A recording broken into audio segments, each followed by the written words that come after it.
بسم اللہ والصلاۃ والسلام علی رسول اللہ وعلی آلہ واصحابہ اجمعین الی یوم الدین۔ آج 31 مارچ 2019 کو علمی و تحقیقی مجلس نمبر 56 میں سنڈے کے دن بقیہ کے سوالات کا سلسلہ شروع کرتے ہیں۔ جی جناب۔ علی بھائی، اگلا سوال ہے، کیا اس وقت پوری دنیا کے مسلمانوں کو نیوزی لینڈ کی وزیر اعظم جسینڈا آرڈن کے حق میں دعا نہیں کرنی چاہیے کہ اللہ تعالیٰ اسے اسلام کی دولت سے مشرف فرمائے؟ بالکل ضرور کرنی چاہیے جی، بالکل کرنی چاہیے۔ نیوزی لینڈ کے پرائم منسٹر کے لیے بھی دعا کرنی چاہیے، اور اپنے اپنے جو آپ کے پرائم منسٹرز ہیں اور پریزیڈنٹس ہیں ان کے لیے بھی دعا کرنی چاہیے کہ ان کو بھی اسلام کی صحیح دولت سے مشرف فرمائے، آمین۔ یہ حقیقت بات ہے کہ اس عورت نے جس طریقے سے دنیا کے مسلمانوں کے دل جیتے ہیں، اور یہ نہ سمجھیے گا کہ انہوں نے یہ کسی کو دکھلاوے کے لیے سب کچھ کیا ہے۔ ہمارے بعض لوگ اس میں بھی یعنی وہ باریکیاں تلاش کرنے کی کوشش کر رہے ہوتے ہیں۔ سر، اس عورت کی آپ اگر ہسٹری پڑھ کے دیکھیں نا ویکیپیڈیا کے اوپر، 38 ایئرز ان کی ایج ہے، صرف 38 سال۔ گراس روٹ لیول سے وہ عورت اوپر آئی ہے۔ اس کے جو والد ہیں وہ پولیس میں ایک عام سے سپاہی تھے، اور خاوند ان کا ایک ٹی وی اینکر ہے، اور والدہ اسکول ٹیچر۔ اور یہ ٹونی بلیئر کے ساتھ بھی ریسرچ کے طور پہ ان کے آفس میں اٹیچ رہی ہیں۔ اس کے بعد پھر نیوزی لینڈ آئیں، اور انہوں نے پھر جو یوتھ کے اندر کافی اپنا نام کمایا، یہ اس حوالے سے کہ بیسک ہیومن رائٹس، یہ ہمیشہ جب یہ روہنگیا مسلمانوں کے حوالے سے بھی معاملات ہوئے اس وقت بھی ان کا بولڈ سٹانس تھا، حالانکہ اس وقت یہ حکومت میں نہیں تھی، اس وقت اپوزیشن لیڈر تھی۔ تو یہ دلیر عورت ہے۔ پھر اللہ تعالیٰ نے ان کو یعنی نیوزی لینڈ کے پرائم منسٹر بننے تک، یعنی ایک عہدے تک پہنچایا۔ ظاہر اللہ تعالیٰ ہی دیتا ہے یہ عہدے۔ ابھی جو کچھ نیوزی لینڈ کے اندر ہوا اور جس طریقے سے انہوں نے اس کو رسپانس کیا ہے، حقیقت بات ہے کہ کوئی مسلمان حکمران بھی اتنی دلیری کے ساتھ نہیں کر سکا کہ اگلے جمعے کو باقاعدہ نیشنل ریڈیو کے اوپر اذان والا معاملہ ہوا، پھر جمعے کی نماز کے باہر مسجدوں کے وہاں کے کرسچنز نے، جیوز نے جو ہے باقاعدہ پہرا دیا کہ مسجد کے اوپر کوئی حملہ نہ کرے۔ کتنے دنوں سے اس نے کالا لباس پہنا ہوا ہے، ٹھیک ہے۔ آپ دیکھیں کہ جناب، اور ہم لوگ یہاں پہ صرف ان کی تعریفیں کرنے کے لیے، ہمارے پرائم منسٹر صاحب نے بھی ان کو فون کر دیا کہ جی آپ نے مسلمانوں کا جو ساتھ دیا اس حوالے سے، اور پہلی دفعہ ہوا ہے کہ کسی غیر مسلم نے مسلمانوں کے اوپر ہونے والے حملے کو ٹیررسٹ اٹیک کہا ہے۔ ادروائز اسے کبھی بھی وہ ٹیررزم ماننے کے لیے تیار ہی نہیں ہوتے تھے۔ انہوں نے ٹیررزم کا لفظ اور فنڈامنٹلسٹ کا لفظ مسلمانوں کے ساتھ جوڑ دیا ہوا ہے۔ اپنا کوئی کر لے تو اس کو کہتے ہیں بس وہ اس کا ذہنی توازن ٹھیک نہیں تھا، وہ خبتی تھا، وہ فنیٹک تھا، اس طرح کے اور یہ بڑا ریلیجسلی اس کو فالو کر رہے ہوتے ہیں کہ ٹیررسٹ کا لفظ نہیں بولنا۔ یہ یعنی مسلمانوں کے لیے انہوں نے اسپیسیفائی کر دیا، لیکن انہوں نے دلیری کے ساتھ اس کو ٹیررسٹ اٹیک بولا ہے۔ مسلمانوں کے ساتھ کھڑی ہوئی ہیں، اور پھر آپ دیکھیں ان کی اسمبلی کے اندر قرآن پاک کی تلاوت کی گئی پاکستانی قاری کے ذریعے۔ پھر انہوں نے خود باقاعدہ وہ حدیث بیان کی ہے، بخاری مسلم میں حدیث ہے نا کہ نبی علیہ السلام فرمایا کہ مومن ایک جسم کے مانند ہے، جسم کے ایک حصے کو بھی تکلیف ہو پورا جسم اس کی تکلیف محسوس کرتا ہے۔ یہ حدیث اس نے بیان کی ہے جناب وہاں پہ، ٹھیک ہے۔ اور السلام علیکم کہہ کے بات شروع کی ہے۔ تو ہمارے تو اکثر سیاسی لیڈروں سے جب آپ کو بات کر رہے ہو، نہ بسم اللہ یاد ہوتی ہے، نہ السلام علیکم، ہاں نہیں، اس سے وہ سٹارٹ کرتے ہیں، پھر بعد میں وہ باقی باتیں کرتے ہیں۔ تو سر میں تو پرسنلی تو آپ کو بتاؤں، میں نے تو رو رو کے اللہ کے حضور دعا کی ہے کہ اللہ تعالیٰ اسے ایمان کی دولت سے مشرف فرمائے، آمین۔ اور حقیقت بات ہے، بخاری مسلم دونوں میں حدیث موجود ہے۔ صحابہ کرام نے عرض کیا اللہ کے رسول، ہم زمانے جاہلیت کے اندر بھی نیک اعمال کیا کرتے تھے، کیا ان اعمال کا ثواب ہمیں ملے گا؟ تو نبی علیہ السلام نے فرمایا انہی اعمال کی برکت سے تو تمہیں اللہ تعالیٰ نے ایمان کی دولت سے مشرف فرمایا ہے۔ یعنی جاہلیت میں بھی جو لوگ اچھے تھے نا، اللہ تعالیٰ نے ان کو اسلام کی دولت عطا فرمائی ہے۔ آپ دیکھ لیں جن کے اندر ضد اور ہٹ درمی تھی نا، ان کو دولت نہیں ملی، ورنہ ابو جہل کو دیکھ لیں یا عمر ابن خطاب کو دیکھ لیں، اسلام دشمنی میں دونوں ایک ٹکر کے تھے، لیکن دونوں کی نیچرز میں فرق تھی. سیدنا عمر رضی اللہ تعالیٰ عنہ اپنی پوری سختی کے باوجود ان کے اندر خدا ترسی موجود تھی، اور وہی چیز اللہ تعالیٰ نے ان میں پسند فرما دی اور اسلام کی دولت سے مشرف فرمایا. ایک گڈریے کو اٹھا کے جناب دنیا کے 3 براعظموں کا بے تاج بادشاہ بنا دیا، اور جس وقت دنیا کا کوئی حکمران سوچ بھی نہیں سکتا تھا. اتنا پاورفل شخص انسانی تاریخ میں کبھی نہیں رہا کہ پرشین امپائر پوری الٹ دی ہے، اور رومن امپائر بھی مسلمانوں کے قبضے میں، اور جو باقی ہے وہ جزیہ دیتی ہے، جس کو کہتے ہیں نا کہ بلا شراکت غیر انہوں نے حکمرانی اویل کی پوری دنیا کی. سیدنا عمر نے رضی اللہ تعالیٰ عنہ وعلیہ السلام. اور حضرت عمر خود کہتے ہیں کہ جی میرا باپ مجھے کہا کرتا تھا تو بکریاں بھی نہیں چرا سکتا، تو بڑا ہو کے کیا کرے گا. یہ عمر سیریز جو فلم بنائی ہے قطر والوں نے، اس میں دیکھ لیں وہ سین فلمائے ہیں انہوں نے، اور کہتے ہیں اسلام نے ہمیں کہاں تک اٹھا کے، یعنی کہاں سے کہاں اٹھایا، کہاں تک پہنچا دیا. کہاں رومن امپائر میں یہ لوگ ڈرتے ہوئے تجارت کے لیے تھوڑے سی چیزیں لے کے جا کے کاروبار کیا کرتے تھے، اور کہاں اللہ نے اتنی عزت دی کہ وہ سب کے سب لوگ مغلوب ہو گئے، ان کی ساری دولتیں مسلمانوں کے قدموں میں ڈھیر ہوئی ہیں. اسلام نے یعنی ان کو عزت دی. اور یہ دیکھ لیں سیدنا عمر کو یہ چیز بڑی کلیئر تھی. آپ دیکھیں وہ امیر المومنین بنتے ہی سب سے پہلے انہوں نے خالد بن ولید کو جو ہے نا آرمی چیف کے عہدے سے ہٹایا. یہاں آپ آرمی چیف کو ہٹانے کا کہ سوچیں کو مشورہ بھی کر لیں تو وزیر اعظم کو ہٹا دیا جاتا ہے. یہ فرق ہے ڈیکورم کا، اسلامی حکومت کیسی ہوتی ہے. اور اس آرمی چیف کی بھی للہیت دیکھیں، وہ پھر سپاہی کے طور پہ بھرتی ہو گئے. وہ یہ نہیں ہے کہ ریزائن دے کے تو گھر بیٹھ گئے. یہاں پہ کسی جونیئر کو آرمی چیف بنا دیا جائے، سینئر سارے جنرل استعفے پکڑا دیتے ہیں اپنے کہ ہم تو اس کے نیچے کام نہیں کر سکتے. تو اگر آپ کا یہ دعویٰ ہے کہ آپ اسلام کے لیے اور پاکستان کے لیے کام کر رہے ہیں، پھر ان چیزوں سے آزاد ہو جائے. یہ گوروں نے آپ کو کہانیاں سکھائی ہوئی تھی، مسلمان کی یہ کہانی نہیں ہوتی ہے. مسلمان تو للہیت کے ساتھ کام کرتا ہے. ابو عبیدہ بن جرح کو لگا دیا. لوگوں نے کہا کہ یہ تو عین جنگ یرموک کے موقع کے اوپر آپ نے آرمی چیف چینج کر دیا ہے.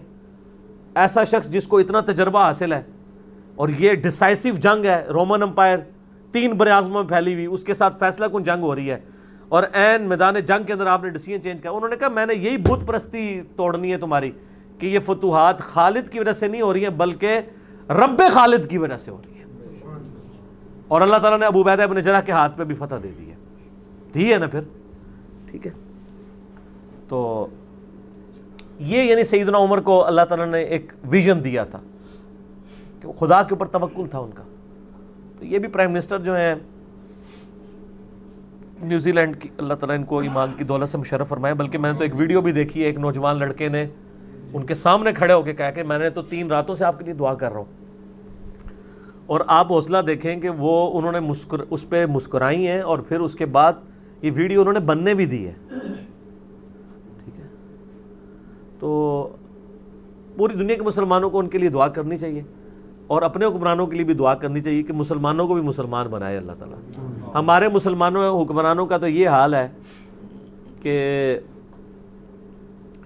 آپ کو پتہ سائی وال انسیڈنٹ جو ہوا، جس طریقے سے یعنی حب الوطنی کے نام کے اوپر نہتے لوگوں کو قتل کیا گیا، ایکسٹرا جوڈیشل کلنگ کی گئی، ماورائے عدالت قتل. تو ہمارے پرائم منسٹر نے جا کے ان بچیوں کو تو گلے نہیں لگایا، نہ ان بچیوں کے ساتھ کوئی فون پہ بات کی ہے. لیکن ہمارے پرائم منسٹر صاحب نے نیوزی لینڈ کی پرائم منسٹر کو فون کیا ہے کہ جی آپ بڑا اچھا کام کر رہی ہیں کہ آپ نے مسلمانوں کو گلے کے ساتھ لگایا ہے. اس کام کی تعریف غیر مسلم کی کر رہے ہیں جو وہ کام خود نہیں کر پا رہے مسلمانوں کے. یہ تصویر کے میں آپ کو 2 رخ بتا رہا ہوں. ہمارے مسلمان حکمران غیر مسلم حکمرانوں کو مسلمانوں کے ساتھ ہمدردی کے اوپر فون تو کر سکتے ہیں، لیکن وہی مسلمان حکمران اپنے ملک مسلمان ملک میں مسلمانوں کے ساتھ جو ظلم ہوا ہے اس ظلم میں اس لیول کے اوپر ہمدردی نہیں دکھا سکتے. آپ دیکھ لینا کتنا مسئلہ اٹھا تھا، اب پھر خبروں سے غائب ہو گیا نا. پورے ملک نے وہ دیکھا ہے. سر وہ تو 1 مہینے کے اندر رزلٹ سامنے آ جانا چاہیے تھا. کوئی 4-5 دن کے بعد ایک خبر آ جاتی ہے جی یہ ہو گیا وہ ہو گیا. یہ خبر آتی ہے کہ جی صحت جرم سے انکار کر دیا انہوں نے، جس کو پوری قوم نے دیکھا ہے جرم کرتے ہوئے، انہوں نے صحت جرم سے انکار کر دیا. حالانکہ ان کو ایک ایگزامپلری کیس بنانا چاہیے تھا. اور سر میں اس سے بھی زیادہ تلخ بات کروں گا کہ پاکستان میں بھی کئی سال پہلے آپ کو پتہ ہے پشاور میں ایک چرچ کے اوپر حملہ ہوا، 150 کے قریب کرسچنز جو ہیں ان کو قتل کیا گیا ناحق۔ کیا اس وقت کے جو ہمارے پرائم منسٹر تھے انہوں نے وہی جذبہ خیر سگالی کا مظاہرہ کیا کرسچنز کے ساتھ جو آج ایک کرسچن پرائم منسٹر مسلمانوں کے ساتھ کر رہی ہے؟ 50 بندوں کی شہادت کے اوپر ہمارے ملک میں 150 کرسچن مر گئے، ہمارے اس وقت کے پرائم منسٹر نے یہ خیر سگالی کی؟ سر جو کام ہمیں کرنے چاہیے تھے وہ لوگ کر رہے ہیں، اور جو کام ہم ان سے ایکسپیکٹ کر رہے تھے وہ ہمارے لوگ کر رہے ہیں۔ یہ تصویر کے دو رخ ہیں، بڑا شرم کا مقام ہے۔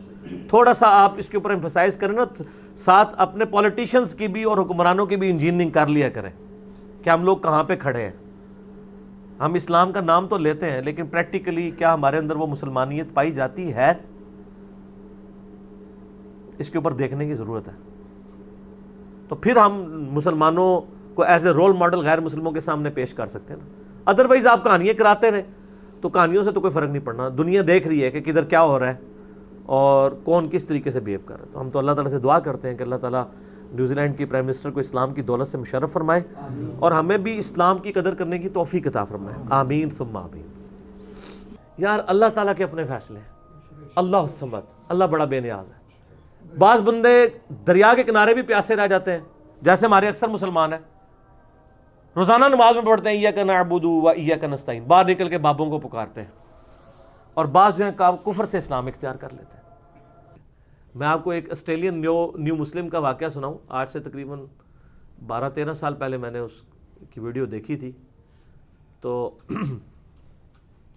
یار اللہ تعالیٰ بے نیاز ہے، اس کو کوئی پرواہ نہیں، پوری زندگی کوئی یعنی کس لیول کی زندگی گزارتا ہے، آخری وقت میں اللہ تعالیٰ ایمان کی دولت دے دیتا ہے۔ اور بعض اوقات بندے پوری زندگی لوگوں کو دھوکہ دیتے ہوئے دین کی زندگی گزارتے ہیں اور مارے جاتے ہیں، حالانکہ وہ دیندار نہیں ہوتے، وہ دنیا دار لوگ ہوتے ہیں۔ ایک آسٹریلین نیو مسلم بتاتا ہے کہ میں، بڑی لمبی سٹوری ہے اس کی، وہ کہتا ہے میری زندگی میں 2-3 ایسے واقعات اوپر تلے ہوئے جس سے مجھے یقین ہوا کہ زندگی موت کا مالک اللہ ہے۔ وہ کرسچن تھا تو بعد میں مسلمان ہوا۔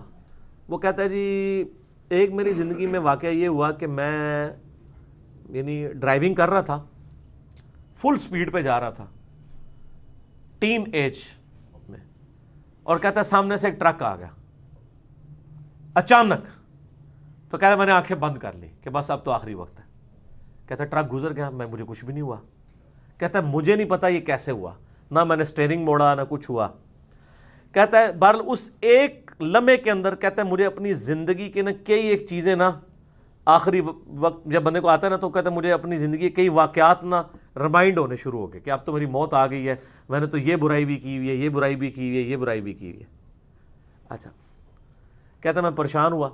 پھر کہتا ہے کچھ دنوں بعد میں ایک ATM مشین کے اوپر پیسے نکالنے کے لیے گیا تو وہاں پہ کوئی بندہ اندر گھسا ہوا تھا، اس نے یہاں پہ ریوالور رکھی اور مجھ سے پیسے مانگے۔ تو کہتا ہے میں نے اس کو پیسے نہیں دیے تو اس نے وہ پسٹل چلائی۔ کہتا ہے اس نے چلائی تو گولی نکلی، دوسری تیسری چوتھی پانچویں، اس گولی نکلی نہیں۔ تو کہتا ہے یہ 2 واقعات اوپر تلے میرے ساتھ ہوئے، یہ اللہ تعالیٰ پھر گائیڈ کر رہا ہوتا ہے نا۔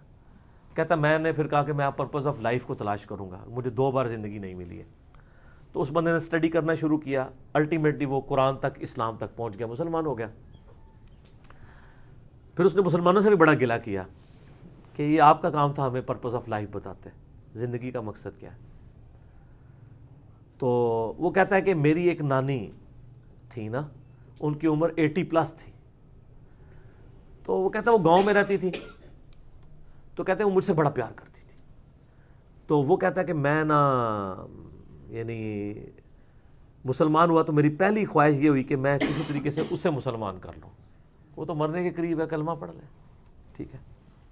کہتا ہے میں اپنے گاؤں گیا تو میں نے اپنی نانی سے پوچھا کہ آپ مجھ سے کتنی محبت کرتی ہو؟ انہوں نے کہا بیٹا میں تو تیرے لیے جان بھی دے سکتی ہوں، یہ سب کچھ۔ تو اس نے کہا میں جان نہیں مانگ رہا، آپ صرف ایک دفعہ شہادت پڑھ دو کہ اللہ کو ایک مانو، جیسس کرائسٹ بھی پیغمبر ہیں، وہ بھی اللہ کے بیٹے نہیں تھے، اور جیسس کرائسٹ نے ہمیں خبر دی ہے کہ آخری نبی آئیں گے محمد رسول اللہ صلی اللہ علیہ وسلم، تو یہ میری خواہش آپ پوری کر دو۔ تو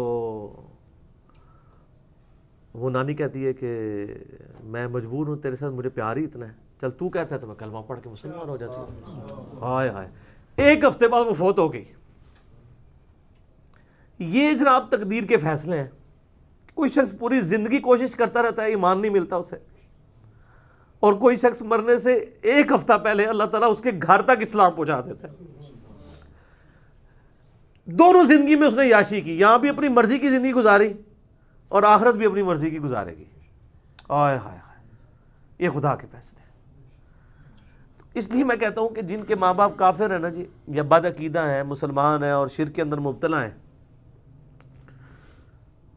پاؤں پکڑنے پڑے، پاؤں چومنے پڑے، حد رکوع جھکے بغیر، پاؤں بھی چوم سکتے ہیں آپ، ہاتھ چومنے پڑے، منت سماجت کرنی پڑے، جیسا کہ ہم یہ شخص کوئی عام انسان بھی نہیں دے سکتا کہ اس کے سامنے ایک بلی بھی آگ میں جل رہی ہو وہ اس کو بچانے کی کوشش کرے گا۔ تو اپنے ماں باپ کو، گھر والوں کو آگ سے بچانے کی کوشش کریں، اور میں اس نیو مسلم سے کہوں گا کہ وہ اپنے ماں باپ کے پاؤں پڑھ کے کسی طریقے سے ان تک بات پہنچانے کی کوشش کریں، قرآن پاک پڑھ کے سامنے رکھیں، کامن ٹرمز کے اوپر بات کرنا شروع کریں، ان کو بتائیں پرپز آف لائف کیا ہے۔ دنیا میں انسان اس لیے نہیں آیا کہ وہ پیدا ہو اور وہ کھا پی کے اور بچے پیدا کر کے مر جائیں، وہ تو جانور بھی کر رہے ہیں۔ انسان کو اللہ نے ایک سیریس کریشن بنایا، اور اللہ تعالیٰ کے سامنے انسان نے جواب دہ ہونا ہے۔ تو اس حوالے سے یعنی میری خواہش یہ ہے کہ آپ نا ان کے لیے دعائے مغفرت بھی کریں۔ صرف یہ نہیں ہے کہ آپ جو ہے وہ زندگی میں تو آپ دعا کر سکتے ہیں نا کہ اللہ تعالیٰ ان کو ایمان کی دولت سے بشرف فرمائے، اور کوشش کریں۔ کئی لوگوں نے کوشش کی ہے اور وہ کامیاب ہوتے ہیں۔